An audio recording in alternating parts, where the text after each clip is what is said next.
bad limp.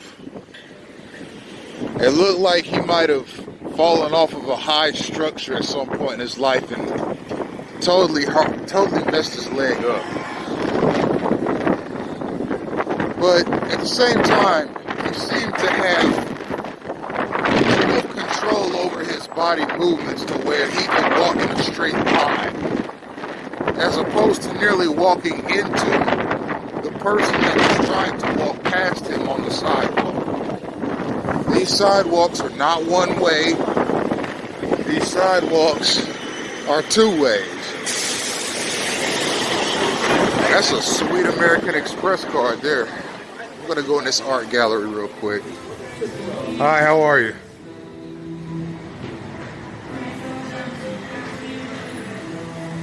Check that out. How would you like to have that on your living room wall? It's pretty nice.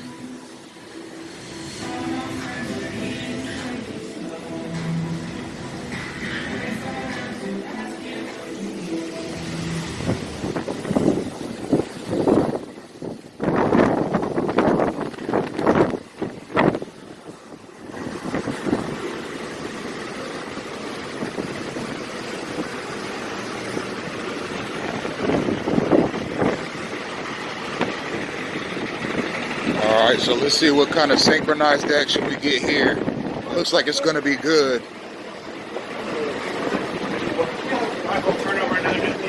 Right? Why not? Let me know when you want to. It was good. I was able to walk past them.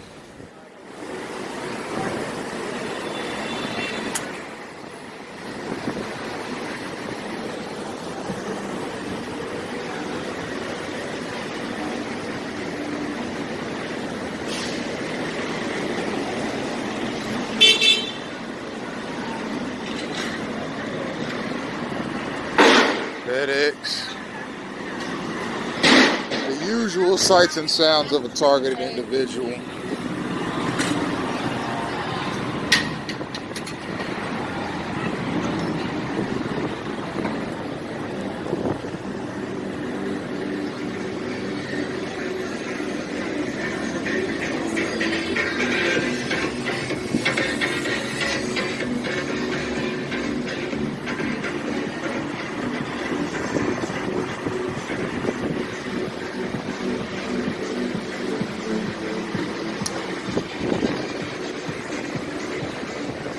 More vehicles that look like hearses.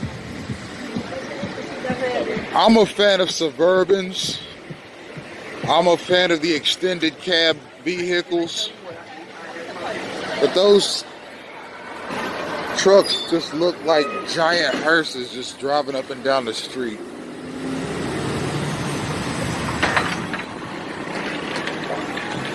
It's gross and it's disgusting.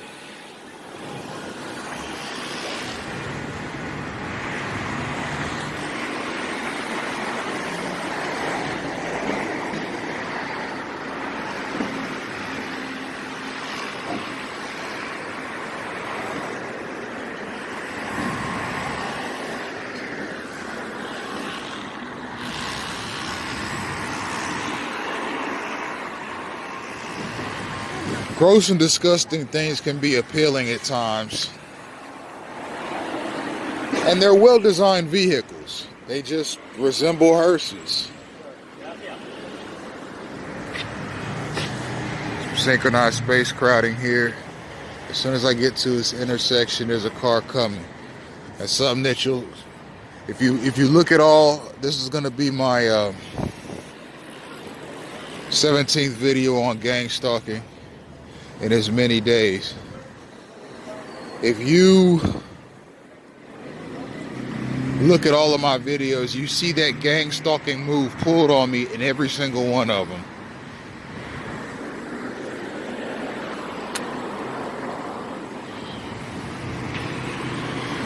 I get to an intersection or a side or a driveway and there's a car coming. That's an obstruction mechanism.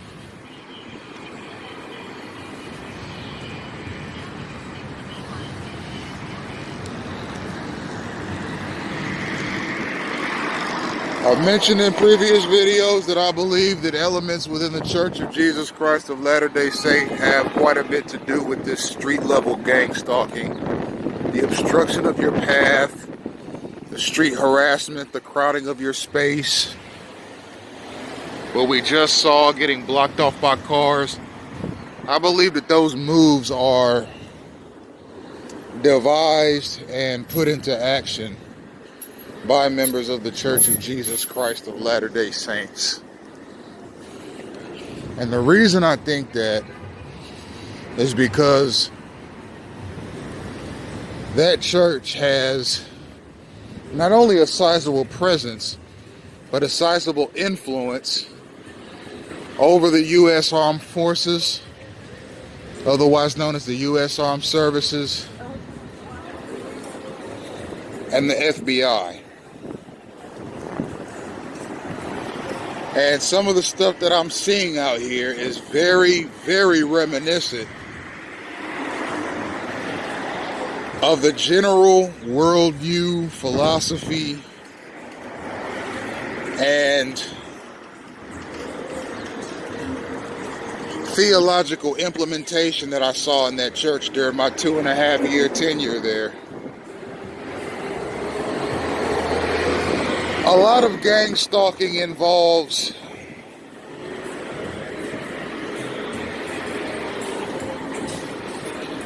racial gestures and racial statements that resemble some of that church's doctrine and philosophy.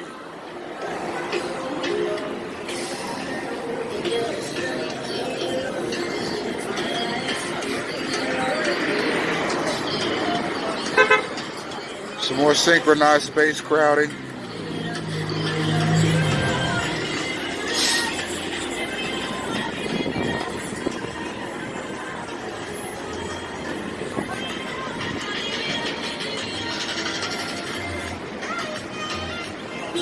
And I'm telling you, that synchronized space crowding move. And let me say this too. And you just saw that fella cut me off in the same manner that that car just cut me off. That is a gang stalking move.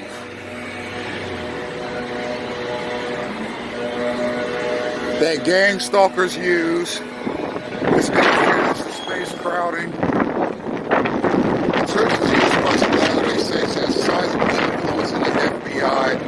The FBI is the same group that targeted Martin Luther King Jr. in the 60s. And this is all a matter of record. Elements within the FBI sent Martin Luther King Jr. a letter saying, "You are finished." I have no doubt whatsoever that there were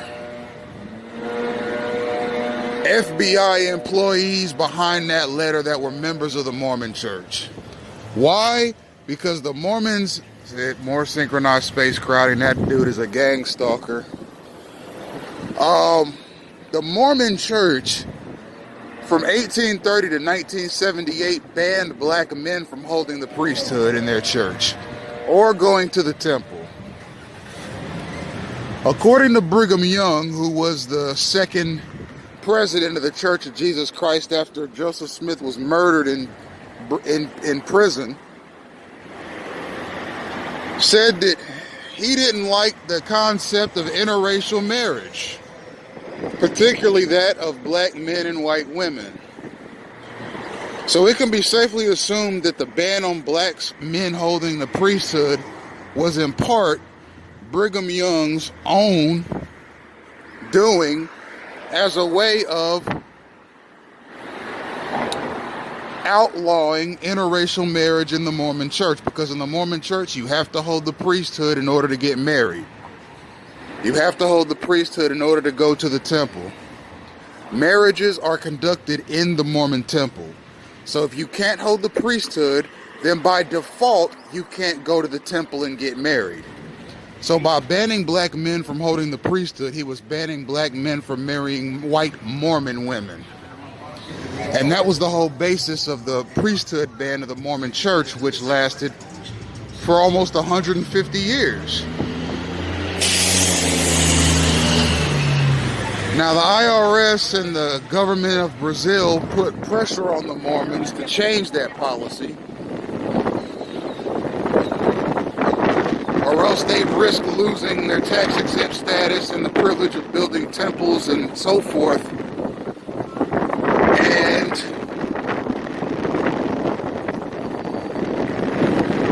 as a result, the church allowed black men to hold the priesthood, but this was just as recent as 1978. Before 1978, the Mormons that were... You say, show me the money. Who got it? They hate the junta fiscal in Puerto Rico that want the money to go to the people who need it. But they say, we don't. He looks like he's ready for a Mormon baptism. He's dressed in all white. White shirt, white pants, white shoes. How much stealing is enough? If you steal a penny, how much you won't steal? Amen.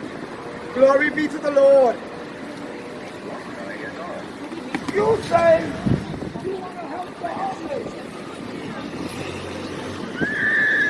So I find it curious that as I'm talking about the Mormon Church, somebody dressed as if he's going to be baptized into the Mormon Church walks over and starts rambling. That is, he had on the kind of outfit that a new convert or any 8-year-old member gets baptized into the church with. It's all white. When you get baptized into the Mormon Church, you get baptized in all white. White shirt, white pants, white socks.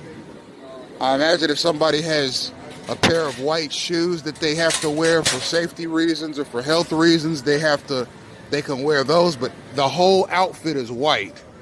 And then you're baptized by a priesthood holder that is also wearing all white. So I'm going to introduce you guys to street theater. Okay, street theater is when scenes from the targeted individual's life is acted out in front of him. Typically, a priesthood holder is baptized in a,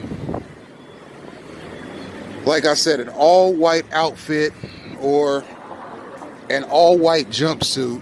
When I was baptized, I had a white t-shirt. For some reason or another, I don't know if I couldn't find a jumpsuit to fit me or if I couldn't find an all-white shirt and tie that was issued by the church to fit me or what, but I ended up going into the waters of baptism into the Mormon Church dressed exactly like that guy. White t-shirt, white pants, and I had no socks on when I went in, but I mean, he can't walk around barefoot. That's dangerous and foolish. So I want you guys to understand something here and now. Street theater is real. Gang-stalking is real. You just saw a prime example of what I was talking about and what street theater is. Here's another guy dressed in all white as if he's going to be baptized into the Mormon Church. Okay, I begin talking about the Mormons. All of a sudden we see people in traditional Mormon baptism garb. Now, again, I see stuff like that all of the time. Sometimes as I'm talking about a subject, I see something that reminds me very deeply of that subject. Just like what you just now saw. Now, again, some will say that's just a coincidence. But I'm trying to tell you, and I am telling you truthfully and very plainly, that it stops being a coincidence when you see it every day. It becomes a derivation. And that's what I'm capturing on tape today. Now, I believe that there were Mormons in the FBI in the 60s that sought to not only serially imprison black civil rights leaders, but have them killed because they did not particularly like the concept of a dynamic, popular, charismatic, powerful black man capturing the national spotlight. The Mormons did not like that because they had a ban on the priesthood. I mean, imagine that. Imagine Martin Luther King trying to join the Mormon church in the 1960s, and the Mormons saying, "We heard your I Have a Dream speech," as we get cut off in a synchronized fashion, "but we can't offer you the priesthood because you're black, and we don't believe that God has ordained black men to hold our priesthood." We know all of Washington and all of the world was captivated by that speech. We know it was captured on film and will endure for generations. We know that every newspaper in the country saw it, and we know that you're a crusader for civil rights. But you can't hold the priesthood in our church, Mr. King, because you're black. And we don't believe that your kind is ordained for our priesthood. Imagine how humiliating and how silly that would look. And the same with any tremendous black male leader that emerged in the 60s, in the 70s, okay? And over time, I think that there was a conspiracy within the church, namely those in the FBI. I'm not saying every lay member. I'm talking about those in the FBI that conspired jointly with possibly some of the apostles, possibly even the prophet himself, which is the highest ranking member of the church, to find ways to make black people look bad just so as to justify their ban on them holding the priesthood. Let's get a few riots going. Let's shoot a few of them in the street. Let's pay cops to act corruptly towards them. Let's unjustly incarcerate them. Let's make them look as bad as we possibly can as a race using the police, so that people will not hold us in such contempt for withholding our priesthood from them. As we see another person in all white.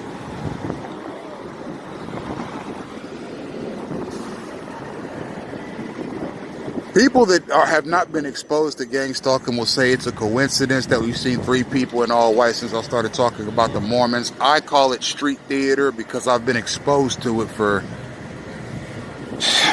20 years now, and probably longer than that. It's just more obvious now that the digital age is here and there's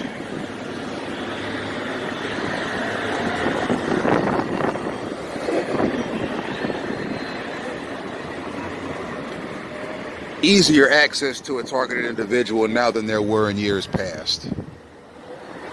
And again, these people don't know that they're being used as gang stalking tools. They're just used.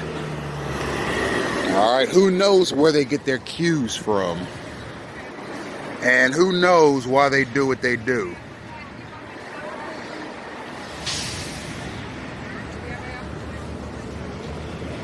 The bottom line is they do what they do, and it comes as a completely unfortunate series of events to a targeted individual. Now, that's my theory on the Mormons' activity in the 1960s. I think they conspired. The ones in the FBI, the members of the church in the FBI, conspired to use the police and other institutional mechanisms to stifle the progress of blacks so as to justify their ban on them holding the priesthood. Okay? So what, we don't let black men hold the priesthood? Just look at them. They don't work. They don't graduate high school. They don't go to college. They don't invent anything. Half of them don't even marry the women that they get pregnant. They're deadbeat dads. They're constantly getting incarcerated. They're drunks. They're dope heads, etc., etc., etc. So what, we don't offer them the priesthood? I think that the Mormon Church, namely those in the FBI, starting in the 1960s, began using local police, the drug distribution mechanism, institutional racism, and other means to stifle the progress of black men in particular so as to justify their priesthood ban. And there are variations of that program still going on today. And yes, I do think the Church of Jesus Christ of Latter-day Saints spearheaded that program in the 1960s. And yes, I believe they had a hand in Martin Luther King Jr.'s assassination. Okay? The Mormon Church is the richest church in the world per capita, even more so than the Catholic Church. They're in 161 plus countries. They have the largest database of personal records in the world. Okay, there's not a person on this planet that they do not have a family genealogical record on. They're in every single branch of government, including the FBI and the CIA. They have racial doctrines that are so fascist that it'll make your head spin. They've been around since 1830. They successfully banned black men from holding the priesthood for 150 years. They have a stronghold in FBI and other law enforcement agencies. And they have successfully managed to amass a membership base of 15 million plus people.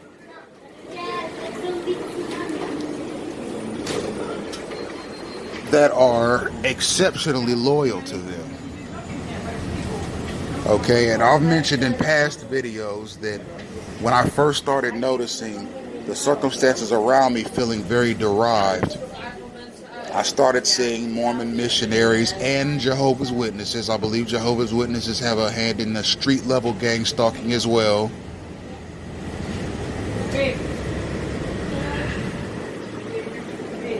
And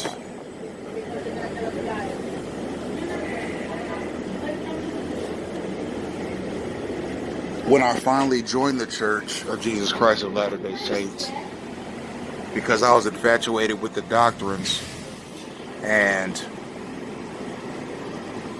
I enjoyed the time that I got to spend with the missionaries, I thought my problems were over. I was like, I've joined a church that I could feel safe in because of their vast military presence and their vast presence in the world, period. But as it turns out, I was gang stalked in that church just as hard, if not harder, than I was outside of the church. And I ended up resigning. And after having done research on the Mormons, their presence in the FBI, their doctrines on race, their beliefs on the afterlife, etc., I just started putting some things together. And I said, you know what? There's a reason that America has a black male problem. And I think it would be foolish not to at least take a very close look at the only church in the world that expressly black men from holding a position in the church. That same church having a stronghold in FBI operations and by proxy police operations. The Church of Jesus Christ of Latter-day Saints. It would be foolish not to take a look at that church and its historical record on black men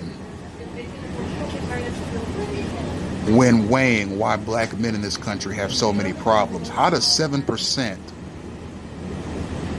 of the population make up 60% of the prison population? Black men make up 7% of the American population and 60% of the American prison population. How does that happen? Yes, America has a bad legacy of racism and violence and unjust dealings toward black men in the court of law. But I think that the Church of Jesus Christ of Latter-day Saints and its vast stronghold in American law enforcement through its FBI connections, should be looked at very carefully and very seriously and very thoroughly into their dealings and their influence in how black men are treated in this country. Look at how the black men have been treated in their church. And then that church grows into an international conglomerate that's in 161 countries. No one knows how much they're worth in terms of a dollar amount. It's just that much.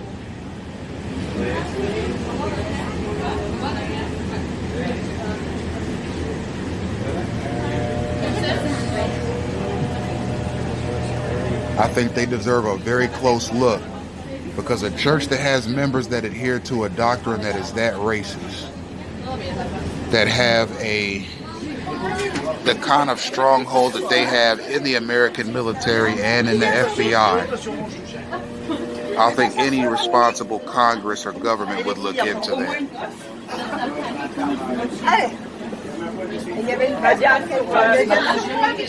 When I first joined the church, I thought it was the best thing that ever happened to me, but I started seeing and experiencing some things that changed my mind.